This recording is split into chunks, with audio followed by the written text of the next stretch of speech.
magsisising nasaktan kita.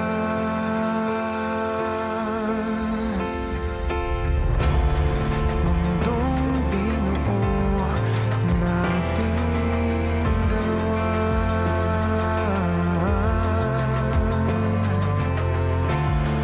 mundong ngayon ay nasira na.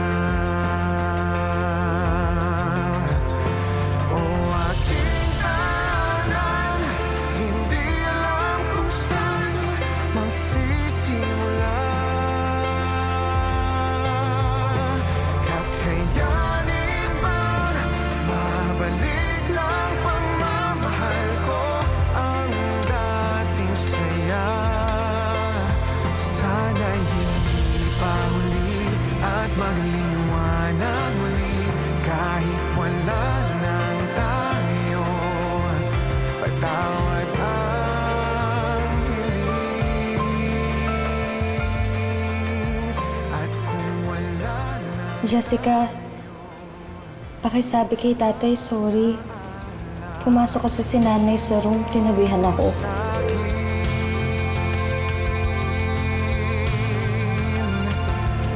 hanggang sa dulo dadali.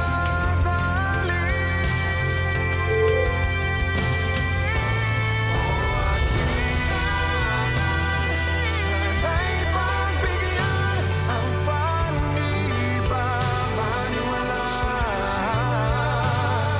Maghintay hanggang pagmamahal ko ay muli mong maramdaman. Sana'y hindi pa huli at magliwanag muli kahit wala nang tayo. Patawad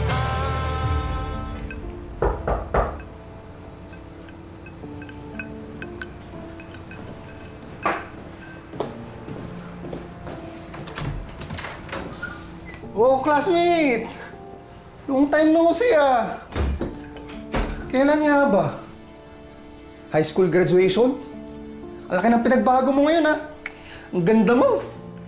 Let's get down to business. Good timing ka naman talaga, classmate oh.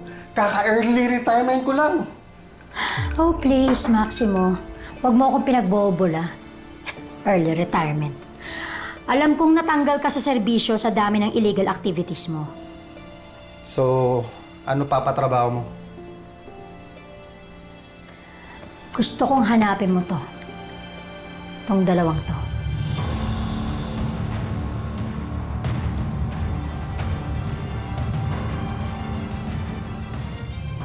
Ano kuya, nakausap ko na si nanay.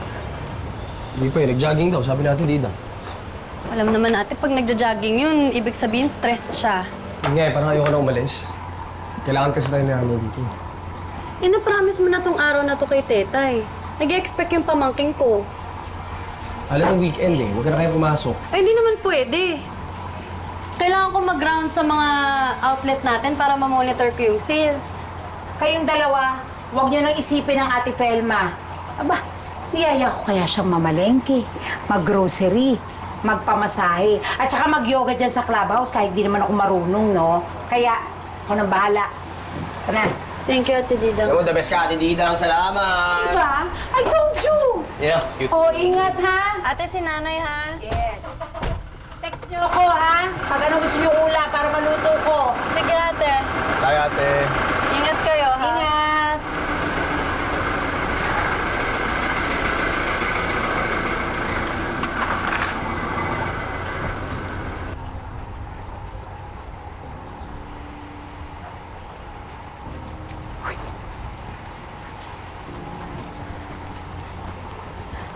Ate Didang. Wala na sila.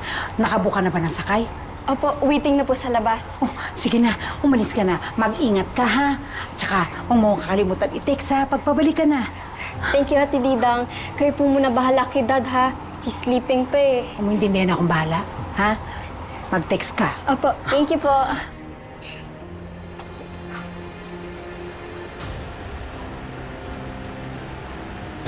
Jessica? Jessica? Jessica! Si Jessica ba yun? Namalik mata ba ako?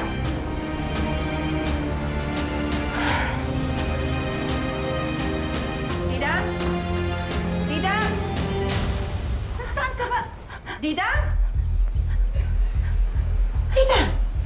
Ma'am? Bakit hindi mo ako sinasagot? Ate, bakit ang bilis mong bumalik? Eh, nakalimutan ko yung water jug ko. Pero alam mo, parang ang weird eh. Parang, nakita ko yung anak ni Manuel, si Jessica. Parang galing dito.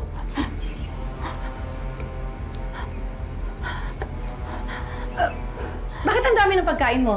Ha? At saan mo dadalhin yan? Para kanino yan? Ate, para sa akin.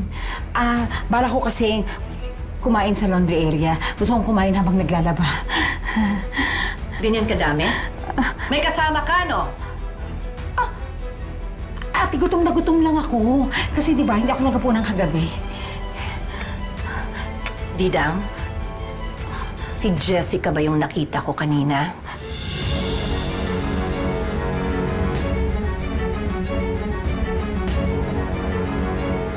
Morning, Kuya! Ay, Kuya, sabi po ni Miss Claire, hindi na po bumalik yung mommy ko? Hindi na. Thank you po. Ma'am Jessica, walang anumang problemang hindi na pag-uusapan ng masinsinan. Sana po maging okay ng lahat. Nay, may mga ano po doon? Mga daga tsaka po mga ipis. Nagpunta ka na doon? Ha? Pumasok ka na doon? Huwag niyo nga akong pigilan sa kung ano gusto kong gawin. Tama ako! Nandito si Manuel, ano? Kayong dalawa, ha? Nay! Ha? Nay! Manuel! Hello?